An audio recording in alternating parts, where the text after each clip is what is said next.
말씀은 히브리서 7장 1절에서부터 3절까지 말씀입니다. 하나님의 말씀을 받들어 봉독할 때에 살아계신 하나님의 음성을 들으시기 바랍니다. 이 멜기세덱은 살렘 왕이요 지극히 높으신 하나님의 제사장이라. 여러 왕을 쳐서 죽이고 돌아오는 아브라함을 만나 복을 빈 자라. 아브라함이 모든 것의 10분의 1을 그에게 나누어 주니라. 그 이름을 해석하면 먼저는 의의 왕이요 그 다음은 살렘 왕이니 곧 평강의 왕이요 아버지도 없고 어머니도 없고 족보도 없고 시작한 날도 없고 생명의 끝도 없어 하나님의 아들과 닮아서 항상 제사장으로 있느니라. 성경을 읽으실 때 어떤 성경적 배경을 알지 못하면 참 이해하기 어려운 성경 말씀이 있는데 대표적인 것이 바로 이 히브리서입니다. 지난주에 말씀드렸던 것처럼 히브리서는 예수님을 영접한 유대인들, 히브리인들, 특별히 로마에 사는 사람들에게 보내어진 서신입니다. 왜 보냈느냐라는 것입니다. 이유는 유대인으로서 예수님을 믿게 된 사람들이 다시 유대교로 돌아가려는 분들도 계셨고 예수님을 버리려고 하는 움직임이 일어났기 때문입니다. 그 이유는 의심과 두려움 때문이었습니다. 히브리서가 쓰여진 연대를 대략 AD 60년에서 70년 사이라고 말을 합니다. 예수님이 부활 승천하시고 난 한 30년 후의 이야기입니다. 이 AD 60년부터 70년 사이에 로마의 황제는 구 유명한 네로 황제였습니다. 가장 기독교에 대한 박해가 극심했던 시기였습니다. 많은 분들이 예수님을 믿고 죽음을 선택했지만 또한 많은 사람들이 두려움 때문에 예수님을 버렸습니다. 또한 박해와 예수님을 버리는 모습을 보면서 기존의 예수를 믿는 공동체에 의심이 들기 시작했다라는 것입니다. 마치 오늘날 예수님을 믿기는 했는데 실망을 주는 교회나 목사나 성도들을 보면서 교회를 떠났던 분들처럼 말입니다. 그래서 히브리서에 보면 너희가 아직도 초보에 머물러서 그런 것들 때문에 고민하느냐라고 하는 책망의 이야기도 나옵니다. 근데 이런 의심이 이제 계속해서 드는 것입니다. 예수님은 유다 지파인 다윗의 후손이라고 하는데 어떻게 우리의 대제사장이 될 수 있느냐라는 것이었습니다. 그들은요, 대제사장 하면 금방 확 들어오는 이야기들이 있습니다. 그것은 대제사장은 모세의 형 아론, 그러니까 레위 지파에서 대제사장만 나올 수 있다라고 하는 것이었습니다. 두 번째는 그 대제사장은 다 자신들의 죄를 대신해서 하나님 앞에 나아갈 수 있는 유일한 분이다라는 것입니다. 유대인들은 어릴 때부터 읽고 배웠고 보았습니다. 대제사장이 유대인을 대신해서 유일하게 죄를 용서해 달라고 빌 수 있는 자리다라는 것입니다. 그러니까 대제사장이 없으면 그들은 죄를 용서받을 방법이 없었습니다. 그런데 예수님이 레위 지파도 아닌데 어떻게 대제사장이 될 수 있었는가라고 하는 의심이 들기 시작했다라는 것입니다.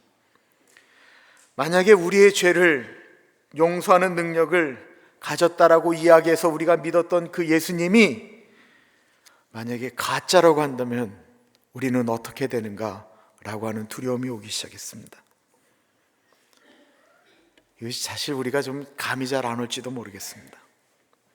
그들이 유대교를 버리고 예수님을 선택했다라고 하는 말은요, 지금 이슬람 국가에서 모슬렘이 이슬람 그 신앙을 버리고 기독교로 개종한 것과 똑같은 이야기를 하고 있는 것입니다.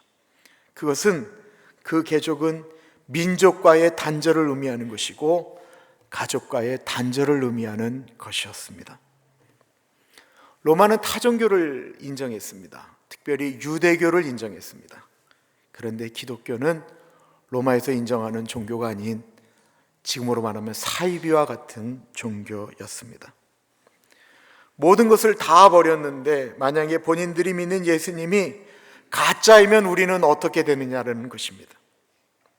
충분히 이해가 되실 것입니다. 그래서 히브리서는 그들이 다시 돌아가려고 하는 유대교의 위대한 인물들, 아브라함, 모세 이런 분들을 쭉 나열하면서 그분들보다 예수 그리스도가 월등하게 위대한 것에 대해서 말씀하고 있습니다.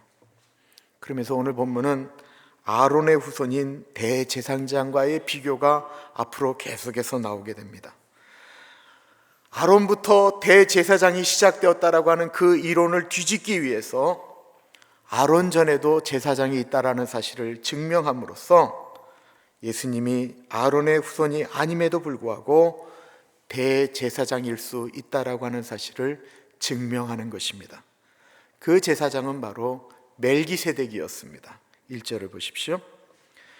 이 멜기세덱은 살렘 왕이요 지극히 높으신 하나님의 제사장이라 여러 왕을 쳐서 죽이고 돌아오는 아브라함을 만나 복을 빈 자라. 1절의 배경이 이렇습니다. 아브라함이 같이 살던 롯과 헤어졌습니다. 그때 그게 이제 창세기 14장에 나오는 얘기인데요. 이 롯이 떠나간 곳이 소돔이라고 하는 곳이었는데 그 당시 가장 큰 나라 왕이 엘람이라고 하는 나라의 그돌라 오멜이라고 하는 왕이었는데 그 나라는 옛날 우리 때로 말하면 중국처럼 크고 위대한 나라였습니다.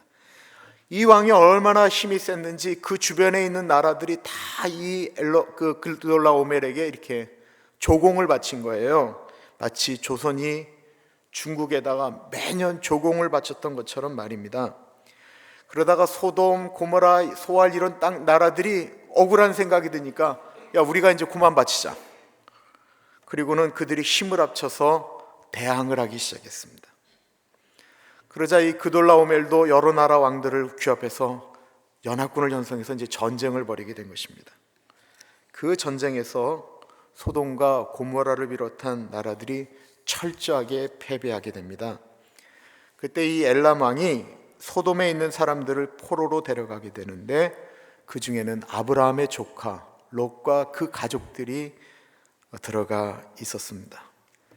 이 사실을 누군가가 아브라함에게 전달해 줍니다. 그러자 아브라함이 군대를 이끌고 가서 기습을 하게 됩니다.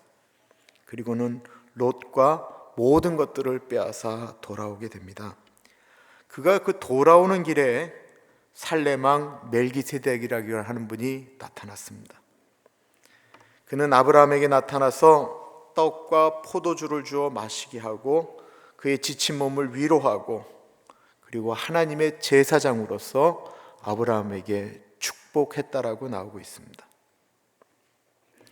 이스라엘의 제사장 제도가 나타난 것은 모세의 시대입니다. 그때부터 아론의 후손 레위 지파의 후손이 제사장이 되었는데 놀랍게도 모세보다 대략 500년 앞선 아브라함 시대에 멜기세덱이라고 하는 하나님이 세운 제사장이 있었다라는 것입니다. 그리고 이 멜기세덱은 아브라함이 와달라고 요청도 하지 않았는데 아브라함을 찾아와서 복을 빌어 주었다라는 것입니다. 무슨 복을 빌어 주었습니까? 살렘 왕이라고 했습니다. 이 샬렘이라는 말은 샬롬이라는 뜻입니다. 평화의 왕이다라는 것입니다. 평화를 전해 주었던 것입니다. 아브라함이 기습을 했습니다. 기습을 해서 이겼습니다. 그러니 언제 다시 그돌라 오멜이 쳐들어올지 모릅니다. 아브라함의 군대 숫자는 고작 318명이었습니다. 돌아오고 있지만 승리했지만 마음에는 두려움이 있는 것입니다. 그런데 평화의 왕이 나타나서 그에게 위로해 주었다라는 것입니다.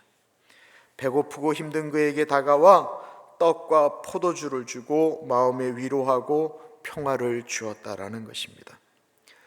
예수님이 그런 분이십니다. 예수님은 우리에게 다가오셔서 평화를 주십니다. 그 평화는 세상이 줄 수 없는 것이다라고 말씀하고 있습니다. 대제사장이 없었던 시기에 제사장인 멜기세덱이 평화를 주었던 것처럼 예수님은 우리에게 평화를 주십니다.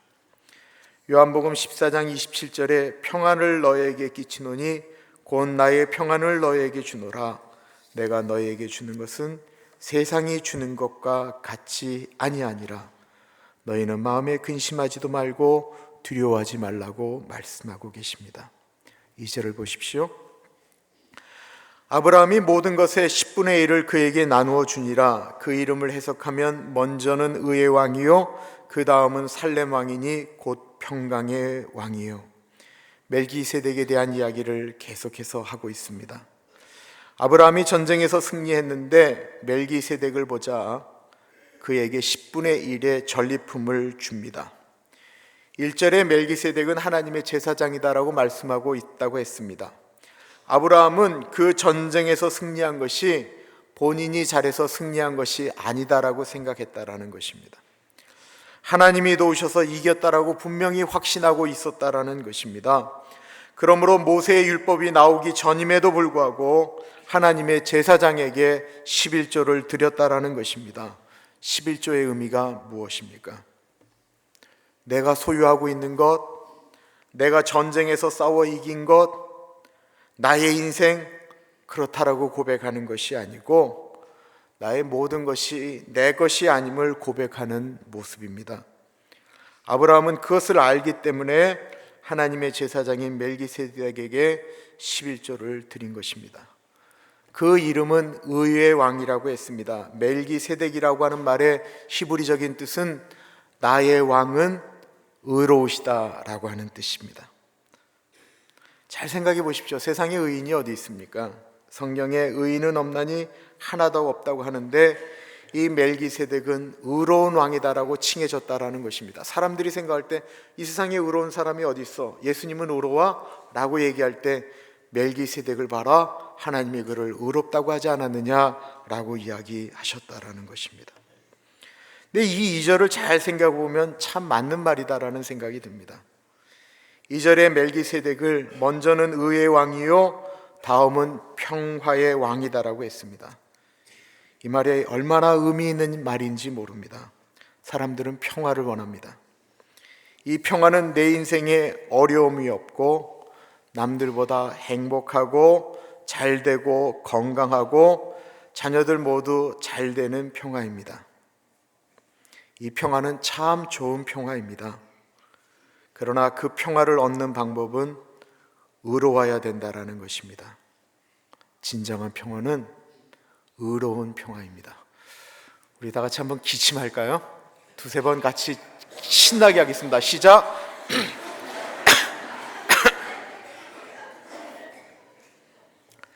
사탕 드셔도 괜찮고요, 물 드셔도 괜찮고요, 간질간질 하시면 그냥 크게 하셔도 괜찮아요. 두세 번이 같이 할 때는 또 이렇게 할게요. 죄가 얼마나 무섭습니까? 죄는 우리에게서 평화를 빼앗아 갑니다. 아내 모르는 죄가 드러날 때 얼마나 자식 앞에, 아내 앞에 참 어렵습니까? 남의 것을 빼앗아 얻은 부귀 앞에 진정한 평화라는 것이 있을 수가 있겠습니까? 아담과 하와가 에덴 동산에서 죄를 안 졌을 때 얼마나 행복했습니까? 그러나 하와가 선악과를 따먹고 그것을 아담에게 주었을 때 그때부터 그들에게는 평화라고 하는 것이 깨어지기 시작했습니다. 그들은 여전히 하나님이 만드신 가장 좋은 에덴 동산에 있었습니다. 모든 것이 다 갖추어진 에덴 동산에 있어도 죄 때문에 평화가 깨진다라는 것입니다. 서로에 대해서 너 때문이다라고 이야기하기 시작했습니다. 부끄러워서 숨기 바빴습니다. 그러나 그들은 여전히 가장 아름다운 에덴 동산에 있었습니다. 죄는 가장 행복하게 느껴지는 에덴 동산 같은 곳에 있다 할지라도 모든 것을 다 갖춘 집에 모든 것을 할 수 있는 능력에 다 갖추고 있다 할지라도 죄가 그 집안에 있으면 평화롭지 못한 것입니다. 죄는 진정한 평화를 깨놓습니다. 죄는 하나님과 사람 사이의 관계도 깨어놓습니다. 사람들은 죄를 짓는 순간부터 하나님이 부담스럽게 느껴지기 시작합니다. 하나님 없이 살기를 원하게 됩니다. 죄를 지면 질수록 사람들은 하나님과 멀어질 수밖에 없습니다. 이사야에 보면 하나님과 사람 사이의 죄가 가로막고 있다라고 말씀하고 있습니다. 그 멀어진 하나님과 사람 사이를 연결하는 분이 누구입니까? 예수님이십니다. 하나님의 아들인 예수님이 사람이 되셔서 하나님과 사람 사이에 평화를 만들어 주신 것입니다. 그러나 그 평화는 그냥 얻는 것이 아닙니다. 빛 대신 하나님 앞에 우리 사람이 평화를 이룰 수가 없습니다. 그래서 평화를 주시기 위해서 사람의 죄를 예수님이 십자가의 보혈로 덮으신 것입니다. 죄인을 용서하시되 그 죄를 용서하실 수가 없으신 예수님이 그 죄를 대신해서 죽으셨다라는 것입니다. 그래서 이사야에 보면 예수님이 징계를 받음으로 우리가 평화를 얻게 되었다라고 말씀하고 있습니다. 예수님이 주신 그 평화는 그냥 얻는 것이 아니고 예수님이 십자가에서 의의 대가를 치르셨기 때문에 얻은 평화입니다. 그래서 평화는 이 땅에서 물질로 얻는 것이 아니고 하늘에서부터 내려오는 것이다라는 것입니다. 그래서 우리가 찬양하지 않습니까? 평화 평화로다, 하늘 위에서 내려오네, 그 사랑의 물결이 영원토록 내 영혼을 덮으소서. 이 땅 위에 험한 길 가는 동안 참된 평화가 어디 있나.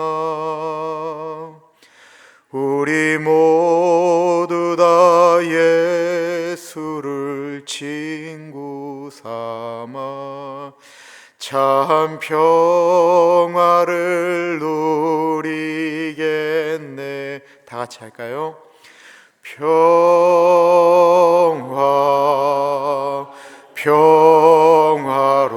평화로다, 하늘 위에서 내려오네.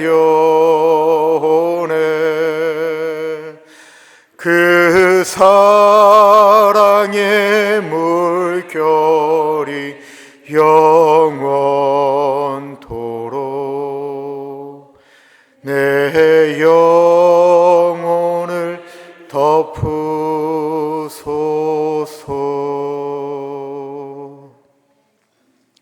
우리 예수 믿는 사람이 얻는 평화는 모든 것이 잘 돼서 얻는 평화가 아닙니다. 심지어는 사람들이 제일 무서워하는 죽음 앞에서도 얻는 평화입니다. 저희 같은 교회를 섬기는 교우의 아버님이 곧 하나님을 만나실지 모르겠습니다. 그래서 지난주에 찾아 뵈었습니다. 육신은 이미 더 이상 워킹을 안 합니다. 산소 호흡기를 의존해야 했습니다. 그분 앞에서 기도할 때 살려달라고 기도하지 않았습니다.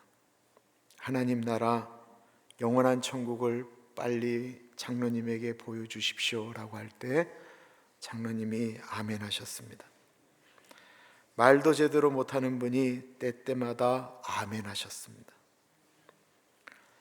사실은 아멘 하신 것이 아니고요, 제 기도의 동사가 끝날 때마다 그분은 아라고 하셨습니다. 나중에는 그 아자도 안 나오시니까 고개로 응답하셨습니다. 죄에서 자유함, 오직 의인은 예수를 믿음으로 말미암아 산다라고 하는 그 믿음으로 죄에서 자유함을 얻은 후 우리는 죽음 앞에서도 평화로울 수 있는 것입니다. 저는 우리 교회 사랑하는 어른들이 내일 설령 죽는다고 해도 예수님이 나 같은 죄인을 인도하시고 천국 백성 삼아 주셨으니 주님 제가 감사함으로 갑니다 라고 하는 믿음이 있기를 바랍니다. 3절을 보십시오. 아버지도 없고 어머니도 없고 족보도 없고 시작하는 날도 없고 생명의 끝도 없어 하나님의 아들과 닮아서 항상 제사장으로 있느니라. 이스라엘 민족은 족보를 무척이나 따지는 민족입니다. 족보를 따지면 또 저만한 사람이 어디 있겠어요. 모르시는 분들을 위해서 다시 한번 말씀드리는데요, 제가 전주김씨입니다. 전주김씨. 전주김씨 잘 모르세요? 유명한 분 세 분 말씀하잖아요. 김일성, 김정일, 김정민. 아니, 세계가 아는 분이 저희 가문에 세 분 있는데 전주 김씨. 근데 이 멜기세덱은 족보가 기록되어 있지 않다라고 하는 것입니다. 창세기 한 번 나오고 시편에 다시 한 번 나오는 것으로 끝입니다. 그분의 아버지가 누구인지, 어머니는 누구인지, 언제부터 왕이 되었는지, 언제 죽었는지 전혀 나오지 않습니다. 족보를 따지는 이스라엘 민족에게서 이 멜기세덱은 참으로 신비한 존재입니다. 분명한 것은 그는 모세가 레위기에 제사장에 대해서 기록하기 전에 이미 제사장으로 존재하셨다라는 것입니다. 유대인들은 그 이야기를 모두 알고 있습니다. 우리가 신라시대, 고구려시대, 고려시대 살아보지 못했어도 우리가 그런 시대가 있었다라고 하는 것을 아는 것처럼 이스라엘 사람들은 모두 멜기세덱이라는 제사장이 족보도 모르지만 있었다라는 사실을 다 알고 있다라는 것입니다. 예수님에 대해서 회의를 갖기 시작한 사람들에게 히브리서는 멜기세덱을 이야기하면서 설명하고 있는 것입니다. 예수님의 신비로움이 멜기세덱과 같다라는 것입니다. 많은 사람들이 이야기하죠. 어떻게 처녀가 혼자 애를 갖게 되느냐라고 이야기합니다. 예수님이 무리를 걸었대. 말이 되느냐라고 말을 합니다. 이제 더 놀라운 건 죽었다 살아났대. 그리고 하늘로 올라갔대. 말이 되느냐라는 것입니다. 히브리서를 읽는 사람들도 죽음이 두려워하고 비껴나가고 싶으니까 그런 마음이 들어오기 시작했습니다. 이건 오늘날 이 땅을 사랑하고 있는 많은 사람들도 갖는 의심입니다. 많은 사람들이 그렇습니다. 이제 뉴스는 믿어도 성경은 못 믿겠다라는 것입니다. 한국의 무속인 수가 60만이 넘게 되었습니다. 공식적으로 등록된 무당이 30만이 넘게 되었습니다. IT 강국이라고 불리우는 한국 사람들이 점을 보러 다니기 때문에 무당이 그렇게 많아지는 것입니다. 점은 믿으면서 하나님의 말씀은 못 믿겠다라는 것입니다. 왜 그런 줄 아십니까? 하나님은 눈에 보이지 않기 때문에 그렇습니다.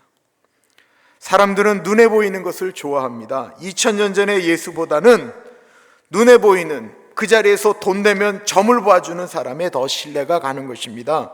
이것이 바로 사람입니다. 노예로 있던 이스라엘 사람들은 모세가 하나님의 명령을 받고 구출하러 나아갔습니다. 모세가 바로에게 말합니다. 하나님의 백성, 내 백성을 보내라. 이집트 왕 바로가 어린 반푼어치도 없는 소리 그만해라. 그때부터 하나님의 심판이 이집트에서 일어납니다. 이스라엘 사람들은 너무나도 놀라운 일들을 경험하게 됩니다. 나일강이 피로 변하는 것을 보게 되었습니다. 수천 수억만의 메뚜기들이 날라와서 이집트의 모든 곳들을 다 갉아버리는 것도 보게 됩니다. 개구리들이 수천 수만 수백만의 개구리들이 나일강에서 올라와서 이스라엘 사람들 집으로 들어가는 것도 보았습니다. 우박이 떨어져서 이집트 농가밭을 작살내는 것도 보았고요.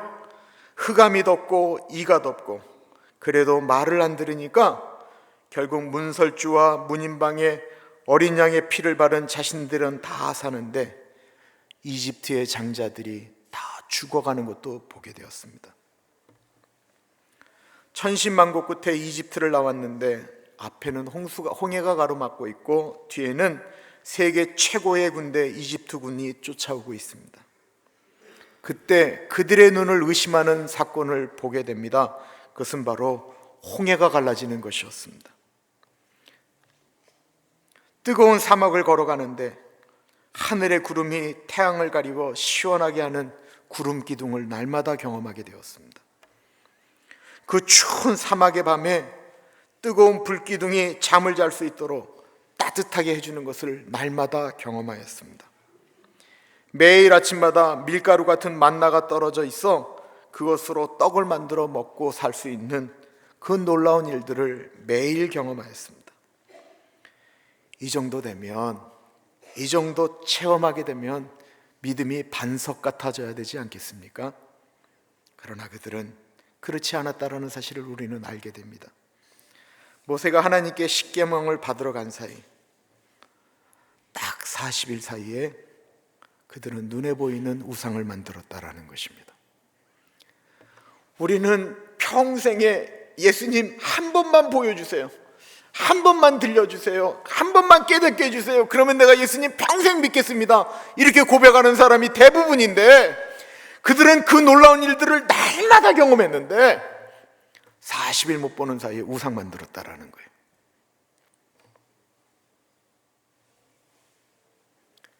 명심하십시오. 눈에 보이는 것을 믿는다고 해보았자 사람들 눈에 보이는 것 끝까지 매달고 가지 않습니다. 그들이 보아야 했던 것은 갈라진 홍해가 아니고 홍해를 갖는 가른 하나님을 경험해야 됐다라는 것입니다. 매일 먹는 만나가 아니고 만나를 주신 하나님을 생각했어야 됐다라는 것입니다. 유대인들이 자신의 죄를 용서하는 방법은 자신들의 죄를 대신해서 양이 죽어야 하는 것을 보았습니다. 염소가 죽어야 했습니다. 저 양이 나를 대신해서 죽는구나, 눈으로 보았습니다. 그러나 예수님은 이미 죽으시고 부활하시고 하늘로 승천하셨습니다. 히브리서를 읽는 사람들은 당시 그들이 보지 못했던 30년 전에 일어난 일을 들어야 했습니다. 그리고 우리는 대략 2000년 전에 그런 일이 있었다라는 것을 듣고 있습니다. 말은 되는 것 같은데 믿을 수가 없다라는 것입니다. 차라리 눈에 보이면 믿겠는데 잘 믿어지지 않는다라는 것입니다. 그래서 예수님을 믿어도 눈에 보이지 않기 때문에 믿음이 없는 사람들은 예수님을 믿지 않는 사람들과 별반 다르지를 않습니다. 눈에 보이는 사람은 무서운데 눈에 보이지 않는 하나님은 무섭지가 않습니다. 그래서 예수님을 믿으면서도, 교회는 나오면서도 하나님을 의지하기보다는 눈에 보이는 것을 더 의지하게 됩니다. 그래서 로또도 사고요, 교회 다니면서 점도 치고요, 교회 다니면서도 돈을 더 의지하는 것입니다. 하나님 없이 또 살겠는데 돈 없으면 못 살 것 같습니다. 보이지 않는 하나님을 의지하기보다는 눈에 보이는 사람을 더 의지하게 되는 것입니다. 자기 자신을 위해서 돈을 쓰는 것은 전혀 아깝지 않은데 주님께 내는 헌금은 그렇게 아까울 수가 없습니다. 이유가 무엇입니까? 눈에 보이는 것과 보이지 않는 것에 대한 차이입니다. 그러면서도 자신의 일이 잘 안 될 때 놀랍게도 우리는 이렇게 고백을 합니다. 하나님이 우리 어떻게 나에게 이러실 수가 있습니까? 혹은 하나님이 살아계시는 하는 겁니까? 본인들이 했던 것들은 까맣게 잊고 우리는 그렇게 얘기할 때가 있습니다. 도마가 예수님의 부활을 믿지 못했습니다. 제자들이 부활하신 예수님을 만났다고 해도 내가 예수님의 못자국난 손과 발을 만져보기 전에는, 창에 찔린 옆구리를 보기 전에는 믿지 않겠다고 했습니다. 그때 예수님이 도마에게 나타나시니까 그때서야 나의 주 나의 하나님이여라고 고백을 합니다. 그때 예수님이 뭐라고 하십니까? 네가 본 것 때문에 믿냐? 보지 않고 믿는 자가 복되니라. 이 세상은요, 보지 않고 믿은 사람들 때문에 변화되는 것입니다. 제가 얼마 전 존경하는 은사 목사님에게 너무나도 귀한 자료를 받게 되었습니다. 한 장 한 장 보다가 얼마나 눈물이 났는지 모릅니다.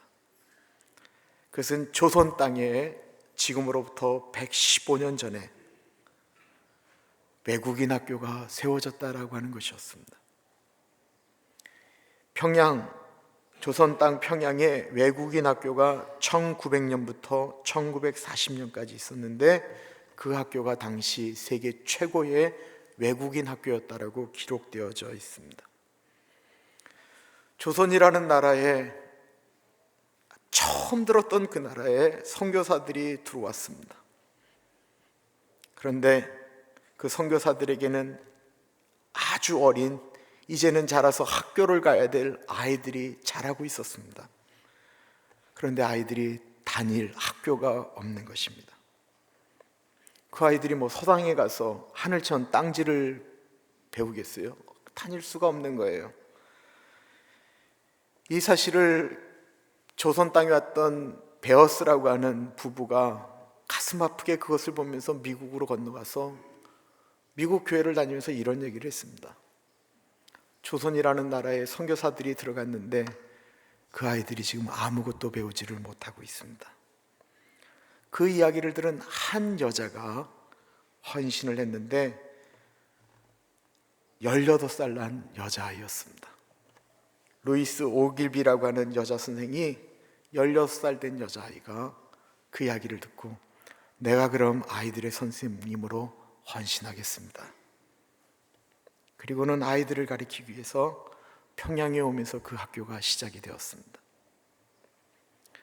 그 학교로 중국에서 선교하다가 쫓겨난 선교사님들의 자녀들이, 일본에서 선교하다가 쫓겨난 선교사님들의 자녀들이 그 평양으로 모이기 시작했습니다. 일본이 그 외국인 학교를 폐쇄할 때까지 그 학교는 40년 동안 평양에 있었습니다. 세계 최고의 외국인 학교.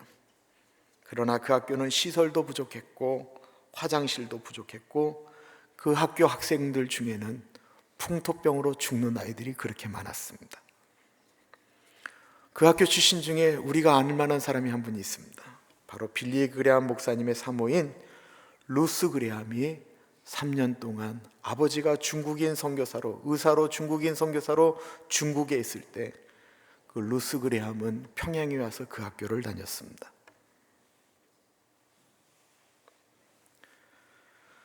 그분들은 영원한 제사장이신 보이지 않는 예수님을 만난 후에 그들은 당시 가장 부유한 나라, 평화로운 나라 미국을 떠나서 하나님 나라의 의로운 왕, 평강의 왕 예수님을 붙들고 한 번도 들어보지 못했던 땅에 와서 그렇게 살다가 죽어갔습니다. 그들도 히브리서를 읽는 사람들처럼 갈등했습니다. 히브리서를 읽는 사람들은 예수님을 버릴 것인가를 갈등했다고 한다면 조선에 온 선교사들은 어떻게 하면 예수를 위해서 죽을까 고민하였습니다. 당시 그분들이 그 조선에서 일을 하면서 오늘과 같은 대한민국을 상상이나 했을까요? 아마 생각하지 못했을 것입니다. 세브란스 병원이 동양 최대의 병원이 될 줄 그들이 알았을까요? 그들은 몰랐을 것입니다. 그들은 보이지 않는 예수님을 붙들고 그렇게 살다가 짧게 살다가 죽어갔습니다. 게일 선교사님이라는 분이 계십니다. 이분은 너무나도 고급스럽게 귀족답게 살다가 온 사람이었습니다. 그분의 간증에 이런 이야기가 납니다. 도저히 조선의 음식을 먹을 수가 없어서 코를 막고 입에다 음식을 쳐넣으며 전도하러 다녔다. 전도는 해야 되겠고 본인이 먹을 수 있는 것은 없어서 주막에 가면 코를 막고 입에다가 음식을 쳐넣으면서 그러면서 다녔다라는 것입니다. 너무 비위가 약했던 선교사였습니다. 한국에는 전혀 남아있지도 않은 그 자료를 그 평양 외국인 학교를 나온 동문들이 사진을 모아서 자료집을 만든 것입니다. 그 책에, 그 자료집에 그 학교의 위대한 소명이라고 하며 이런 내용이 나옵니다. 100여 년 전 선교사들은 왜 조선에 갔을까? 그것은 예수 그리스도께서 제자들에게 이르기를 땅 끝까지 이르러 복음의 증인이 되고 어둠에 갇힌 자들을 깨우치고 병든 자들을 돌보라고 명하셨기 때문이다.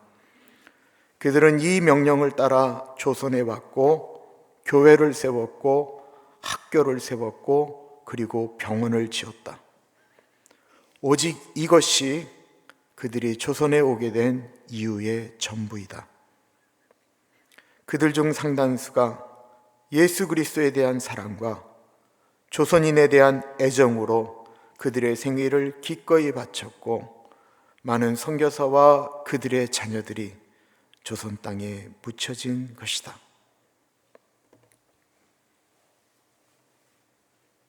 세상을 바꾸는 사람들은 눈에 보이는 것을 붙들지 않았습니다.